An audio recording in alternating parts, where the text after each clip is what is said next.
Здравейте! Днес ще разберете какво е квантова психология и как тя работи. Квантовата психология е наука за безграничните възможности на човек. Наука на бъдещето, която носи в себе си опит и знания, които изтриват границите между нас. Това е направление, което ни учи, че всеки от нас има суперсила, която се нарича съзнание. Съзнанието е като магическо огледало, чрез което виждаме света. Във всеки от нас има енергиен източник, който контролира реалността около нас. Тази енергия са нашите мисли, емоции, възприятия и състояния. С тях на помощ ние създаваме и същевременно наблюдаваме нашата реалност. Всеки от нас е на своето ниво, на своя етаж на реалността, развива се със своята скорост. Затова ние по различен начин възприемаме реалността, по различен начин не преживяваме тази реалност. И тук много е важно да разберем, че това, което е вътре в нас, нашия вътрешен свят, се отразява в нашия външен свят. Тоест, ние привличаме такива ситуации, които да ни помогнат да развиваме себе си. Тоест, непреработените детски травми, например, които сме забравили и ни влияят на подсъзнателно ниво, постоянно се осветяват от ситуации и сценарии, които всъщност ни напомнят за тези непреработени детски травми.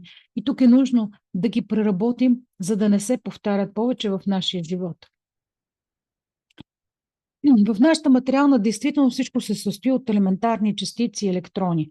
Под нашето наблюдение електроните се превръщат в електромагнитни вълни.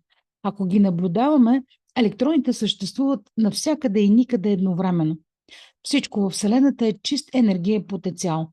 Безкрайни и различни възможности за развитие, които вече съществуват на ниво финна материя на вашите мисли и състояния. Това пространство на всички възможни събития, варианти се нарича сега. Тоест сега си представяме, че имаме собствен дом, отношения с любим човек, че сме на мечтания плаж на Малдивите и знаем, че точно в тази секунда желаната от нас реалност вече съществува в квантовото поле. И това е един от възможните сценарии за развитие на събитията. Но има и друг. Имате връзка с не този партньор, който искате. Не може да се отървете от заеми. Ходите на работа, която ви дразни. Не си позволявате почивка, която заслужавате. Ние сме тези, които създаваме тази реалност в нашето квантово поле. И то автоматично става възможен сценарий за развитие на събитията. И естествено, вие не искате този сценарий. За да реализирате тези ситуации, които искате, е нужно да насочите вашето внимание на това, което наистина желаете. Това е първата стъпка от алгоритъма. Да спрете и да разберете какво наистина искате за себе си. Но нужно да бъдете в пълна истина със себе си. Представете си магическото огледало, наречено съзнание. Може да промени самия свят около нас. Сега едновременно ще ви докажа как работи това и същевременно ще ви дам алгоритъм, как да променяте реалността си и да постигате резултатите, които искате. Първо трябва да помните и да разберете наистина какво искате вие самите. Бъдете в истина със себе си. После разберете, че там, където е фокуса, там е енергията. Там, където е енергията, там е материализацията. На какво се фокусирате? На страха, на недоимъка, на липсата или на благополучието, на изобилието, на добрите взаимоотношения. Всичко е сега. Няма минало и бъдеще. И нашата задача е да включим всички тези чувства, емоции, усещания, за да си спомним бъдещето и да го пренесем от точка Б в точка А. Сякаш се е случило вече. Там, откъдето ние започваме. И четвърто, създаваме нова невронна връзка, нов вариант и с вниманието си и влиянието на нея ние започваме да я получаваме в живота си. И сега първото доказателство. Съществува така наречения ефект на наблюдателя. И той ни показва, че имаме способност, когато гледаме нещо, да го променяме. Например, когато се усмихнеш на приятел, светът става по-ярък и весел. Така ти създаваш своята реалност. Този ефект на наблюдателя е свързан с това, че може да променя своя жизнен контекст, излизайки от позицията на наблюдател и избирайки друг ъгъл на поглед на ситуацията. Объркано. Сега ще ви покажа.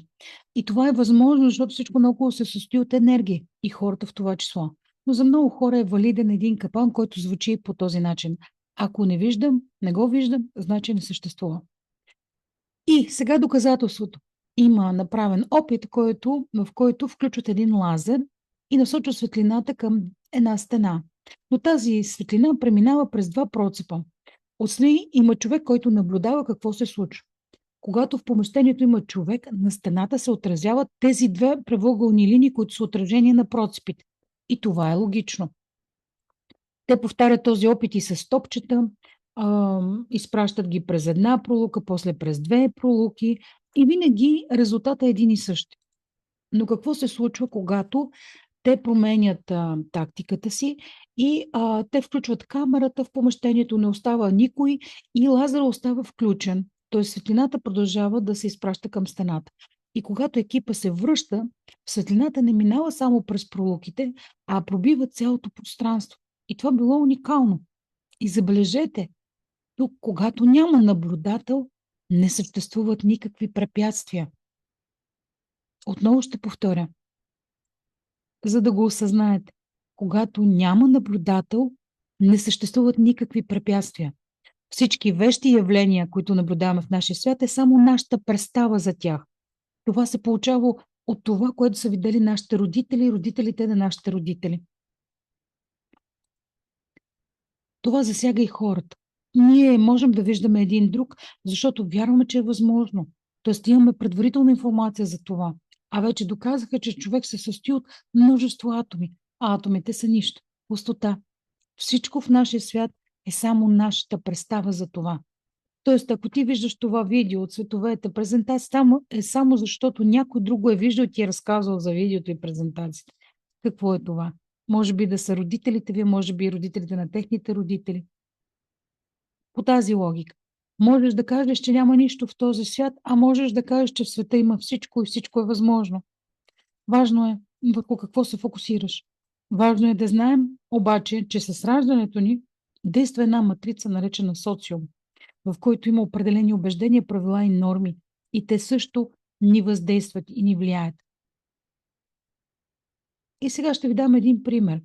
Вижте телефона до вас и зарядното. Вие ги виждате, защото някой е говорил и е заложил тези понятия. А тези предмети могат да бъдат за вас и друго. Например, 1 милион долара. И това е действително реално, защото всичко се формира от нищото. И затова има научни доказателства. В света няма нищо. Има толкова, колкото можеш да си представиш. В твоя живот има толкова, колкото и каквото ти позволява да повярваш левия дял на мозъка, т.е. съзнанието. Това какъв партньор ще имаш, каква работа имаш, колко пари имаш в банковата си сметка. Всичко ти създаваш в своя живот със собственото си мислене. Всичко се случва от твоите мисли и твоите картини за света. Всички знания са в левия дял на мозъка, затова изключете съзнанието и позволете на подсъзнанието да ви даде нужното. Например, как можете да почувствате енергията на любовта? Тя, нали, не се вижда. Точно така съществуват над 30 дълбоки чувства, които хората не осъзнават. Чувство на глад, чувство на страх, чувство на умора и други позитивни чувства, като чувството на хармония и на безопасност. И сега, ако вземем енергията на страха и я наблюдаваме отвътре, например, да се фокусираме на страха от нещо, страхът ще започне да расте, защото ние му даваме енергия. Ние буквално изравняваме нашата енергия с изходната енергия на страха. И тук сега ще ви покажа един опит, който направил Рене Пьош. Той прави един опит, в който, когато се ражда едно пиленце, той представя на пиленцето първо робота. И пиленцето разбира, че това е неговата майка. Когато пораства, постоянно това пиленце се държи плътно до робота. А робота има функцията да се движи на къси такива отсечени движения да прави в рамките на едно пространство. Естествено, ако на място на този робот беше кученце или котенце, пиленцето щеше да приема тях за майка. Но в нашия случай ние имаме един робот. И сега си представете как продължава този опит. Рене Пюш поставя това пиленце в затворено пространство в един от ъглите на платформата. И пиленцето, тъй като знае, че това е неговата майка, започва да издава такива звуци, че да привлича майка си. Какво се случва? Предполага се, че този робот няма да се влияе от звуците, които идват от пиленцето, но в някакъв момент започва да се наблюдава, че този робот прави откъслечни движения повече в посока на там, където е пиленцето. И в някакъв момент буквално се залепва за кутията, където е пиленцето. Рене Пюш мисли, че има някакъв сбой в цялата система и повтаря този опит поне 50 пъти, но всеки път се случва едно и също. В крайна сметка, робота се залепва за кутията на пиленцето. И сега, какво е това? Това е силата на мисълта, силата на намерението на това пиленце да се съедини с майка си. Представете си, щом едно малко пиленце има такава сила да привлече, със силата на намерението да привлече робота към себе си, представете ние, хората, какво можем да направим с мисълта си и със силата на намерението си. Квантовата теория и квантовото поле може да изглеждат сложни за някой като наука. Тя е открита, тази наука, от физиците преди около 100 години и за нея има вече много хиляди научни статии написани. Но истината е, че тибетските будисти го написаха на прост език 1000 години преди новата ера и нарекоха квантовото пространство празнота. В свещените писания на индуизма може да се намери концепцията за квантовото поле, описано като пракрити. Пракрити в превод от санскрита означава причина, материя, изначалната природа, материалната първопричина на Вселената. Квантовото поле е състоянието на първичния дух, чистото поле на съзнанието.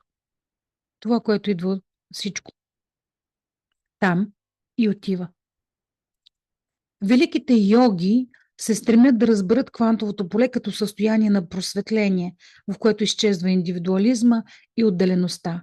Чрез дълбока медитация човек навлиза в това състояние на чисто съществуване и ви позволява да видите изначалната същност на нещата. Квантовото поле е първоначалната материя на Вселената, отправната точка, от която възниква посоката на развитие. Квантовото пространство съществува независимо дали ни харесва или не, дали вярваме или не. Той нахлува в нашата територия с нови вибрации на безусловна любов, където няма място за понятието мое и твое, където екото се разтваря в океана на празнотата. Хората, които приемат това, пропускат високи вибрации през себе си, напълно променят своето съзнание, мироглед, променят себе си на генетично ниво и предават тази информация на следващите поколения. И след като вече разбрахте какво е това квантова психология и как работи, искам да ви представя моята практика, която аз използвам. Това е разбор. Разбора е най-бързият и ефективен метод в квантовото поле, с който да намерим и да премахнем първата и най-главна причина за вашите проблеми, която ви пречи да получите желаното. В разбора ние разрушаваме старата невронна връзка, за която се е закрепило убеждението, и се формира нова невронна връзка. Невронната връзка се формира от вашия личен опит или по ДНК път се предава от предишните поколения. Какво е това отново квантово поле в позицията вече в рамките на моя разбор? Всичко създадено в света, в това число и човека, в началото се появява като мисъл в квантовото информационно поле. Това е пустота, пространство на висока енергия, където няма време. Вместо време има вечност. Абсолютно всичко в света е създадено от квант, микрочастици, по-малки от атоми, и хората, и предметите. Това пространство на вариантите може да си помислите каквото си искате. Може да помислите за нещо и то вече съществува в квантовото поле като вариант. Вие насочвате вниманието си към тази мисъл и кванта от спокойно състояние преминава във вълна. Ако престанете да мислите за това, кванта отново става в спокойно състояние. Или колкото повече мислите за това, толкова по-висока честота на вибрация се създава и по този начин мислите се материализират. Създава се нова невронна връзка, нов вариант и с вниманието си, т.е. с фокуса върху нея, ние започваме да го получаваме, да го материализираме в живота си. Така и с положителната енергия, енергията на съзиданието. И когато започнете да внедрявате своята енергия, тогава и съзиданията стават повече. На тази основа работи квантовата психология. Ние гледаме къде човек губи своята енергия и излизаме от омагьосания кръг. И тогава започва да се случват тези чудеса на изцелението. Това става чрез разбора. И тук няма никаква магия, а чиста физика. Затова аз искам да ви поканя. Искате ли да пробвате сами и да видите как работи това над вас? Айнщайн казва: изравни се с честотата на реалността, която искаш, и ще получиш тази реалност. Това не е философия, това е физика. Благодаря ви за вниманието.